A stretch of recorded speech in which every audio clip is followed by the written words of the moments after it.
ഒരു കാരണവശാലും 1, 2, 3, 4, 5 ഒക്കെ വയസ്സുള്ള കുട്ടികൾക്ക് ഈ കടലയൊക്കെ കൊടുക്കുമ്പോൾ പ്രത്യേകിച്ച് സൂക്ഷിച്ച് കൊടുക്കുക കേട്ടോ. ഇത്തരത്തിലുള്ള നിലക്കടലകൾ പലരും നിങ്ങൾക്കറിയില്ലല്ലോ, അവരെടുത്ത് വായിലിടും. ഇത് വന്ന് അന്നനാളത്തിലോ മറ്റോ തങ്ങുകയും ഒക്കെ ചെയ്യും. വെറും ഒരു മുന്തിരിയോ ഒരു നിലക്കടലയോ മതി ഒരു കുഞ്ഞിന്റെ ജീവൻ എടുക്കാൻ. ഇനി പറയുന്ന ഭക്ഷണങ്ങൾ കുഞ്ഞുങ്ങൾക്ക് കൊടുക്കുന്നുണ്ടെങ്കിൽ ശ്രദ്ധിക്കുക.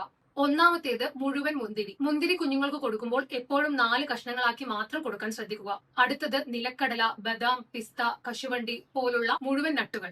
5 വയസ്സിന് താഴെയുള്ള കുഞ്ഞുങ്ങൾക്ക് ഒരു കാരണവശാലും ഇത് മുഴുവൻ കൊടുക്കരുത്. പൊടിച്ചോ പേസ്റ്റ് രൂപത്തിലോ ആക്കി കൊടുക്കാം. അപകടകരമായ മറ്റൊരു ഭക്ഷണമാണ് പോപ്കോൺ. കുഞ്ഞുങ്ങൾക്ക് ഇത് കൊടുക്കുന്നത് പരമാവധി ഒഴിവാക്കുക. ലോലിപോപ്പ് പോലുള്ള ഹാർഡ് കാൻഡീസ് കുഞ്ഞുങ്ങളുടെ തൊണ്ടയിൽ കൊടുക്കാനുള്ള സാധ്യത വളരെ കൂടുതലാണ്. ഒട്ടിപ്പിടിക്കാൻ സാധ്യതയുള്ളതിനാൽ ചൂയിംഗം, മാർഷ്മലോ പോലുള്ള മിഠായികളും ഒഴിവാക്കുക. സോസേജ് പോലെയുള്ള ഭക്ഷണങ്ങൾ വട്ടത്തിൽ അരിയാതെ നീളത്തിൽ മുറിച്ച് മാത്രം കുഞ്ഞുങ്ങൾക്ക് കൊടുക്കുക. ഇറച്ചി കഷ്ണങ്ങളെല്ലാം നന്നായി വേവിച്ച് എല്ല് കളഞ്ഞു കൊടുക്കുക. വിത്തുള്ള പഴങ്ങളെല്ലാം വിത്ത് കളഞ്ഞു കൊടുക്കുക. ആപ്പിൾ, ക്യാരറ്റ് പോലെയുള്ള ഭക്ഷണങ്ങൾ നീളത്തിൽ അരിഞ്ഞോ നന്നായി വേവിച്ചുടച്ചോ കൊടുക്കാം. പീനട്ട് ബട്ടർ പോലെയുള്ളവയെല്ലാം ഒരു വലിയ സ്പൂൺ നിറയെ കൊടുക്കരുത്. ബ്രെഡിലോ മറ്റോ നേരത്തെ പാളിയായി തേച്ച് മാത്രം കുഞ്ഞുങ്ങൾക്ക് കൊടുക്കുക.